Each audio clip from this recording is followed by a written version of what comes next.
Hey, everybody. I am super delighted to introduce you to Jill Melyssa. She is a talented jewelry metalsmith who creates truly beautiful sculptural wearable art. I saw her stuff and it's amazing. So, Jill has this wonderful ability to transform sterling silver, brass, and gold into thoughtfully incorporating unexpected materials like antique porcelain, mesh, and wood into her designs. So, drawing on her inspiration from New York City, one of her amazing pieces I saw, which was, I loved it, obviously NYC is a vibrant energy city. Her pieces celebrate both exceptional artistry and each wears unique story. So her work beautifully represents the intersection of fine craftsmanship and contemporary design and innovation. Jill, what a pleasure it is to have you on the Rise Up podcast. Welcome.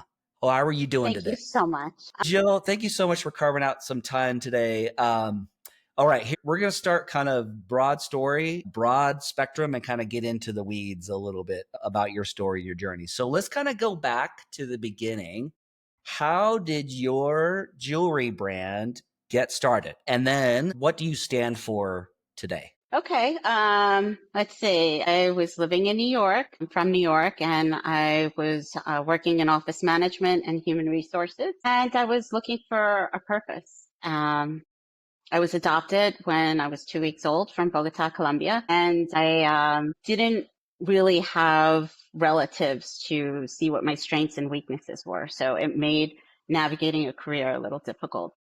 Uh, 10 years after my undergraduate degree, I got a graduate degree and in business administration. And I realized working in an office just wasn't for me. Mm-hmm. I left my career and I raised my 2 kids. And during that time, it was serendipitous, but I found a apprenticeship in Williamsburg, in Brooklyn, New York, and changed my life. Working with metal and helping the artist work on his pieces. And then I would have access to his studio and I would be there maybe until 2 in the morning. And then I slowly started acquiring my own pieces of tools and materials. I lived in Staten Island and I would work on my designs, but it didn't come to fruition until 10 years later. I would say that my brand stands for empowering individuals because of my unique story. I think being adopted and feeling comfortable now speaking about it. I want people who have any type of differences be able to celebrate it and show it off in the jewelry that they wear. Be happy and distinct, in the pieces that they wear and feel, their own individuality and expression. So, how would you describe the type of clients or collections that most resonate with your brand? My clients, I feel like, are people who embrace their own individuality, like to express themselves through their clothing, their jewelry, and like pieces that are really unique. Maybe it's a one of a kind piece, Mm-hmm. or it's produced in limited production. It's not something that you're going to find in a box store in a mall. And I'm sorry, what was the second part of your question? What collectors that most resonate with your brand? So clients or collectors. So just you're answering it. Okay. So let me kind of dive into something. You sparked something interesting, and when I first saw one of your pieces, it was inspired by if I recall, kind of a New York City like storm grate or something hmm along that line. And I was like, that's really cool. So, as an artist, as a creator, what do you have a specific, like, are you open to kind of all ideas, or do you have a very kind of specific thing you're looking for as an artist that you're creating your pieces? Or is it based off a feeling? Describe to me just your artistic process when you create something. That's a great question. I think when I was living in New York, it was easy to tap into the architecture there in Manhattan and in Brooklyn. So, looking down at subway grates and then, seeing rocks caught in the actual storm grates, it made me think, okay, that would be cool having a design with maybe gemstones caught in it. We moved from New York to Charlotte, North Carolina in 2019, and then I no longer had access to that inspiration. So I started getting more involved in videos, having to do with couture and the fantasy and extravagance of those runway shows, particularly Schiaparelli and Margiela really started influencing my work. I started thinking grander and crazier. Um, and then I immersed myself in the art community here in Charlotte, and I was introduced to the idea of expressing yourself through emotion, like the feelings that you're feeling, like what would that look like in metal? How would you express sadness or happiness or elation? And that was really eye opening for me. And I was at a show in Baltimore this year, and when people saw my work, they said, wow, it really is kind of a compilation of your life. And I feel like that really is what it is. It's what I see in everyday life and something that inspires me now. It could be music, could be a word that I hear, an emotion, or something beautiful I see on a runway or Hmm. where I travel. So when you get inspired by something, I'm kind of slightly going off track here, but I'm really curious. Is What's your process for creation? Do you sit and like draw out? Do you just like what's your way of kind of getting that idea? Like you're inspired by something. What do you do from there? I'll give you a great example. I have a photo shoot coming up, and it's with mothers and daughters. The daughters have some type of disability. And I sat with them and I could see just the connection in the eyes between the mom and daughter. And so I asked them if they could give me one or two of their favorite songs that they would listen to. And I drove around in my car. I listened to that song. I like to blast music sometimes. And I just start thinking about, I don't know, I guess the lyrics and the emotion, the feeling inside. And so one of the songs, it was Mary J. Blige, You're My Everything. And I was just imagining as a mother, like what that feels like.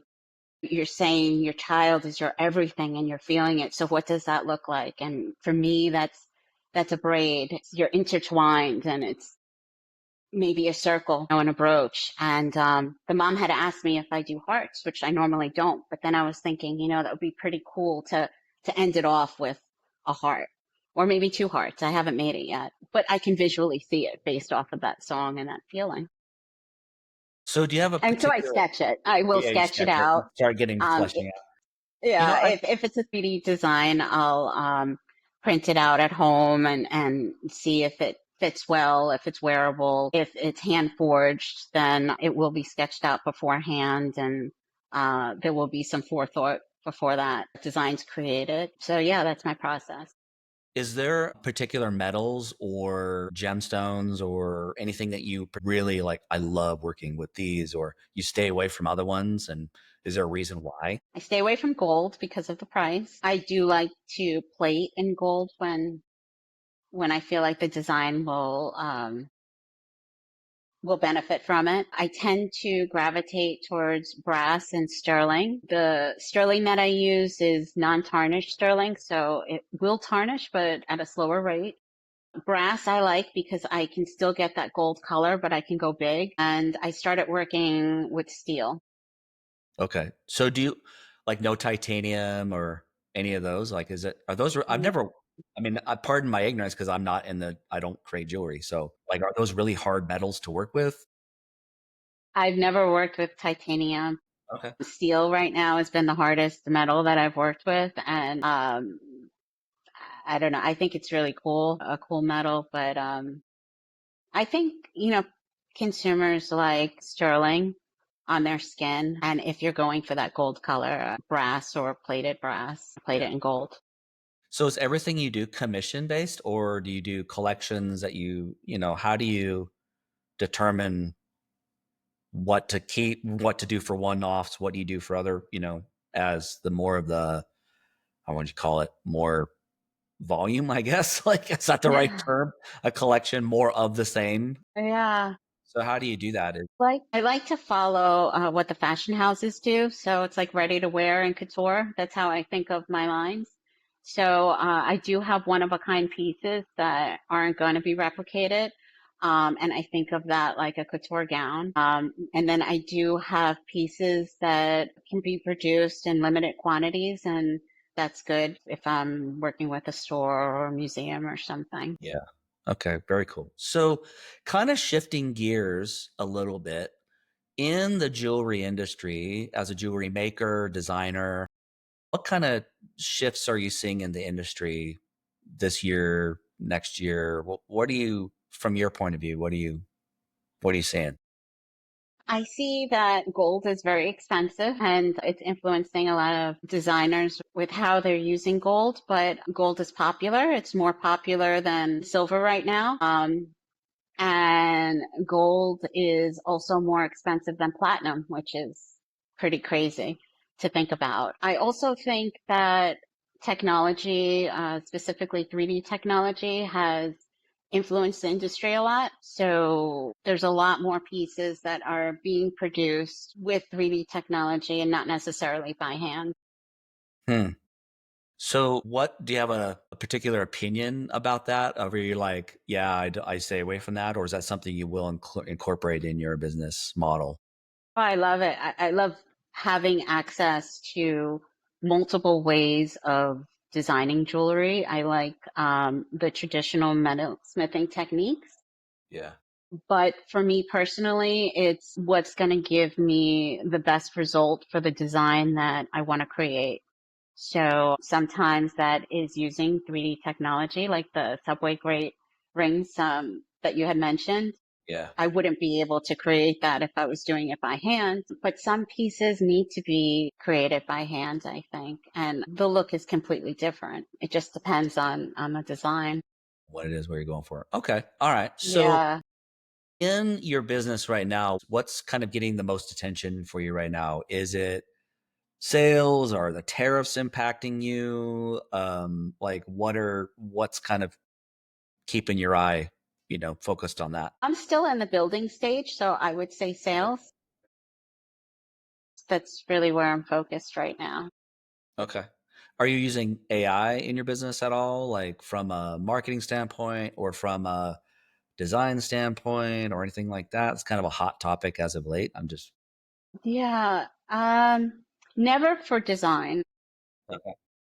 but I will use it for help with social media captions to edit any particular statements or documents or Yeah. any legal documents or that kind of thing. Okay. All right. Cool.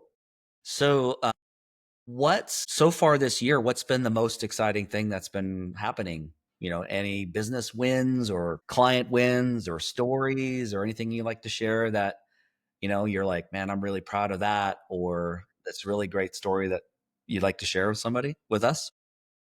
I mean, I feel proud of everything, like every little step that propels me forward. I'm really happy about, and I feel really grateful for. However, one that sticks out would probably or would be getting into a local organization in the class of 2025 for Art Pop here in Charlotte, North Carolina. And what they do is they promote local artists through billboards. So I was able to have my work around Charlotte on billboards and super exciting in Times Square. And I got to go back home, meet up with my girlfriends, and we walked into Times Square. We got to the end of the block and I could see like right by those red stairs, my work on the billboard. And it was just absolutely insane. Like we were jumping and screaming and my girlfriend was just telling random people on the streets, like, That's her. this is her work, this is her ring. And I mean, really, it was just absolutely incredible. And so the billboards are going to be up for the entirety of 2025. That is It's awesome. super exciting. I mean, I started this full time in the summer of 2023. So it hasn't even been completely 2 years. And to see my billboard in Times Square is just telling me that I'm on the right path. You should be proud of that. That is a big Yeah, deal to have, pretty proud. to have your work featured on a billboard. It's like, Yeah, it's like they're so big. I mean, you see them from afar and you're like, wow, that's yeah. cool. And then you're like, wow, that's big. It's true. It's Yeah. true. And when I tell people, they don't believe me. I'm like, look, you can look at my Yeah. social media and see it's true. Like, Oh, oh my that's very goodness. cool. Well, congratulations on that. That's a big deal. So you should be proud. Thank you. So I have a question for you. How do your clients or high value clients find you? I would say through either word of mouth or some type of connection with me. They may not know me personally, but they know of an organization I'm involved with. Somebody told them about my work that knows me directly, personally. Mhm. I've had people reach out that I haven't spoken to in years that wanted to commission me for a special piece. Mhm. Do you think that most of these people are like collectors, or are they going to be like, they're like, who would you describe would be the type of person that would come and, come to you, hear you and buy your work? I've had a few people that have bought more than one piece, so I would say that they are beginning to collect my work. Would say that I haven't had any men recently purchase any work because I guess what I offer is really limited, but that doesn't mean that I don't want to offer unisex and more pieces for both males and females, individuals. But right now, I would say that the people who purchase my work tend to be people who appreciate art. Mm. Like artist community or art centric individuals, you Art would say? centric, I would say art centric because like when I was in Baltimore and speaking with people and asking them what attracts you to my work, I wouldn't look at them and think, that their appearance didn't scream art collector. Right. But I would say that internally they appreciate being unique and being seen as unique and expressing themselves with maybe that one crazy piece. Like it's not all over them, but there's just one ring that is different that screams attention or something. Right. Okay. Yeah. So, what marketing strategies or channels are working for you right now? Um, do you use a lot of social media? Are you doing advertising? Like, how are people? I know you have some word of mouth, but it sounds like you're involved in some groups. What are those groups? Like, I'd be curious to see what you're involved with. Well, the billboards help. I'll start with that. Social media has been huge, specifically Instagram. I've met people from all over the world. I just recently had an intern with me for 3 weeks and she came from Paris. And the fact that she came from Paris, traveled so far to study with me was mind blowing. And we met from Instagram. So, social media, I have paid for some ads. Um, and then the artisan groups that I belong to several that I'm actively involved in here in the Charlotte region, Art Pop. I belong to the Guild of Charlotte Artists, involved with Charlotte is Creative and some other local organizations. I really like building relationships with people. A lot of times I'm alone in my garage in my studio, and so it gives me an opportunity to be like, Yeah, hey, I talk to let's people. talk, let's connect. Do you involve with those organizations for networking, or are you using them just primarily to make friends and then maybe it will turn into something Yeah. maybe down the road? You never know, but All of it, all of it. all I of it. love Okay. all of it. I Yeah. love getting out there and just meeting people. It's not with the intention of making sales, but of course, if it happens, that's great. Yeah. But Yeah. it's just genuinely wanting to connect with other people. Yeah. Okay. Very cool. So, what's the next evolution of your brand? That what does that look like? I would like to expand. I don't see myself being the sole creator of Jill Melyssa. Right now, I'm fortunate that I've had interns and I have family that help me out, but eventually I would like to be able to hire people and have that little group where we're discussing designs and it's more of a collaborative kind of atmosphere.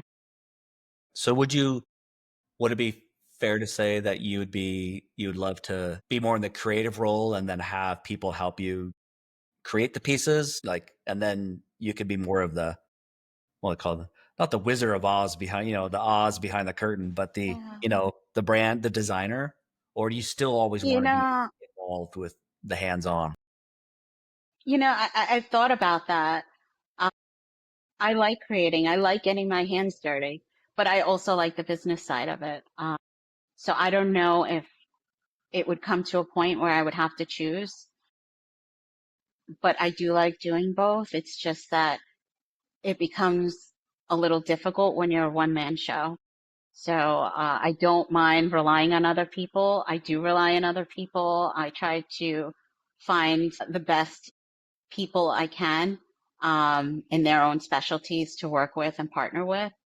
So I want to keep that going, and I don't know how it would change my role. I haven't gotten that far yet.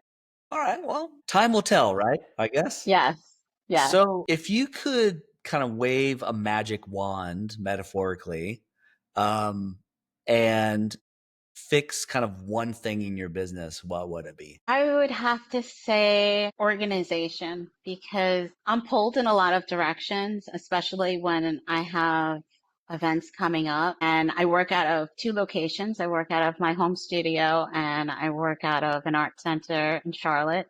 So I'm bringing tools and materials back and forth, and sometimes things get a little scattered. It would be nice to have somebody help me out with organizing my material, organizing my products, and just keeping everything on point and clean. Okay. And you All can right. see my bench. My bench is a little bit of a mess as well right now. Well, you're a creative person. It's like a Yeah, well, mad scientist lab in there that you got exactly. going on there. Exactly. And then I'm looking for a tool and I'm like, oh, where Where did the I leave that? where is that thing? Yeah. My wife always says that. Where'd I put my phone? Yep. Where are my keys? Yeah. Okay. She does a lot though, so I give her a lot of grace. Different story. Oh, uh, I have a question. I'm kind of about looking back. If you could look back at your younger self and give yourself a piece of advice, what would that be? One piece of advice. Well, Oh, that would be you harsh. can do multiple pieces of advice if you'd like. I'm just asking for one, but if you want to share All more than right. one, call me. I don't know. I mean, I'm naturally shy. I would describe myself as an introvert. And I think when I started this venture, that held me back. So I would give my younger self the advice to not let fear hold you back because it can mess with your head.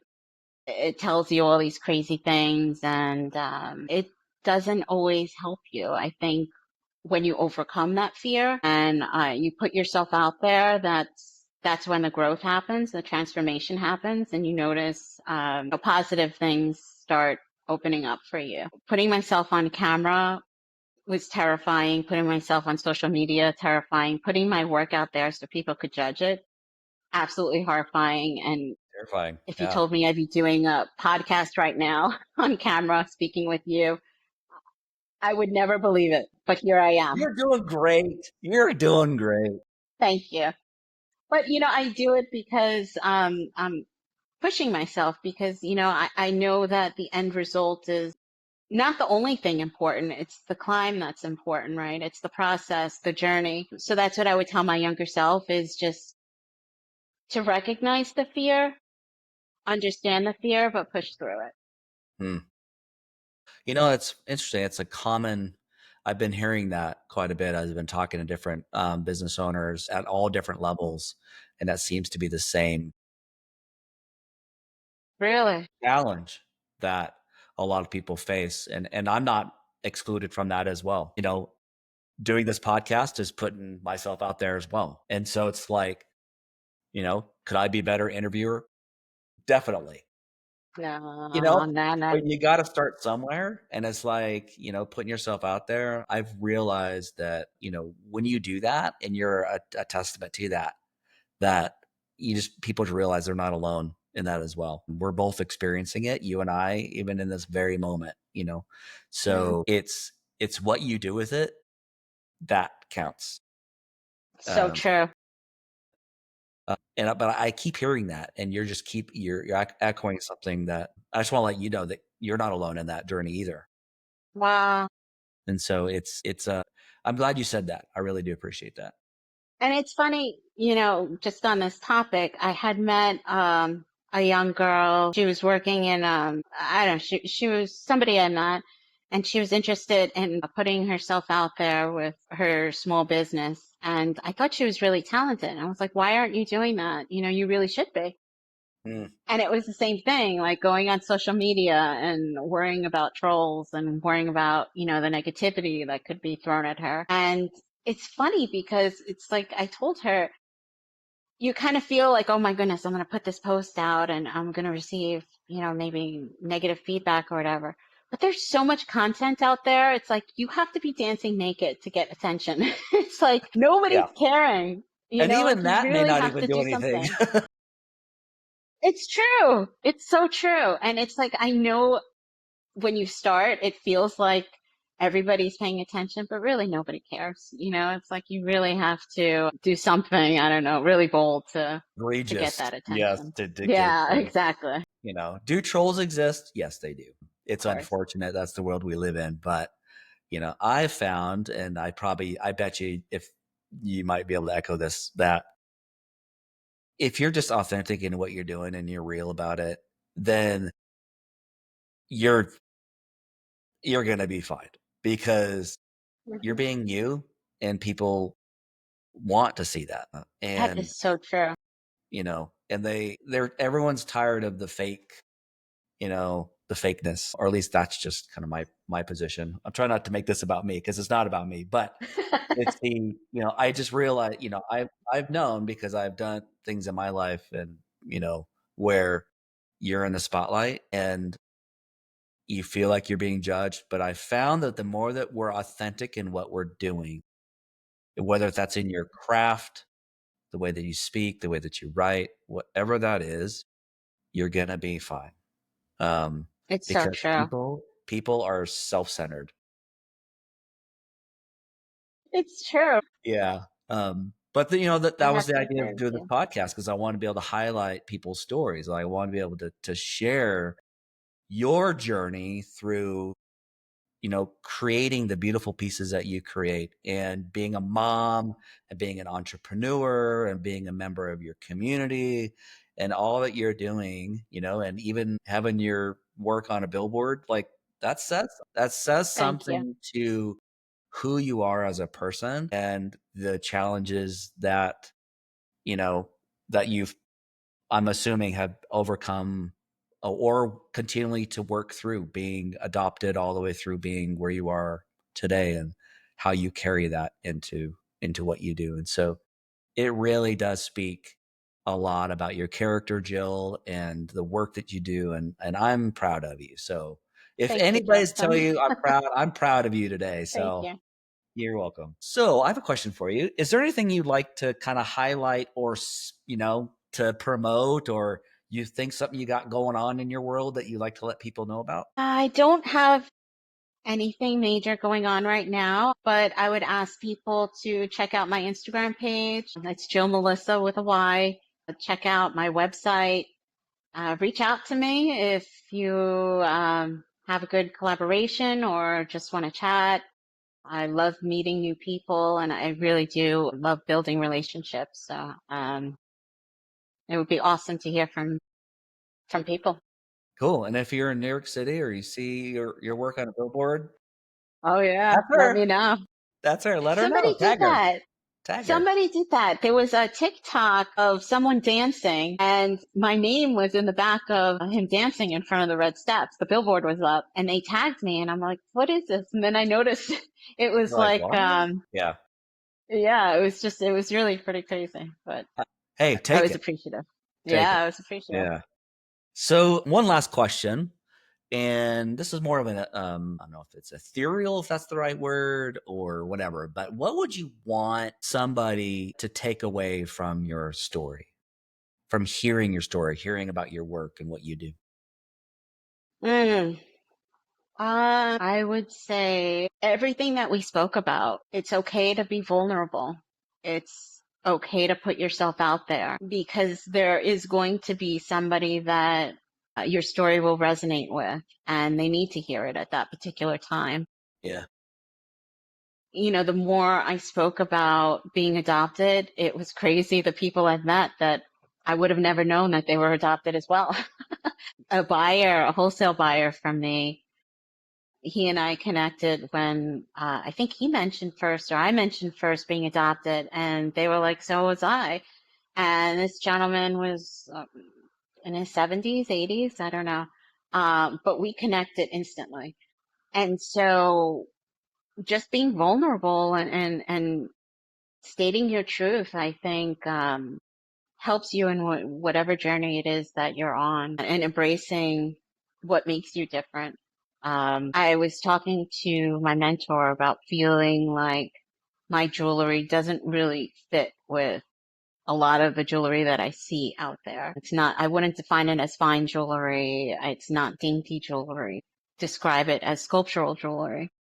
And she was like, you know, embrace that. That's something wonderful. You know, you don't want to be like everybody else. You don't want to feel like your piece was bought in a box store. You want to celebrate it. And that's what I've, that's what this journey has taken me, you know, to express and to feel is that there's no shame. There's actually power in being unique. And, that's what my tagline is now is Jill Melyssa equals unique as you. So Well, that's I a great believe it. I tagline. live it. That's good. Well, Jill, thank you so much for taking time today. And if you're listening to this podcast, if you want to check out her work, it's jillmelissa.com. I'll put links around this video, wherever that is, and then you can check out her work there too. So, Jill, thank you so much for your chat today. It's been really great. And I'm really proud of you again. Wonderful. Thank you so much for having me. Really. Thank Yeah. you. So check out our website, and Jill, have a wonderful rest of your day, and we'll talk soon. You too. Thank All you. right.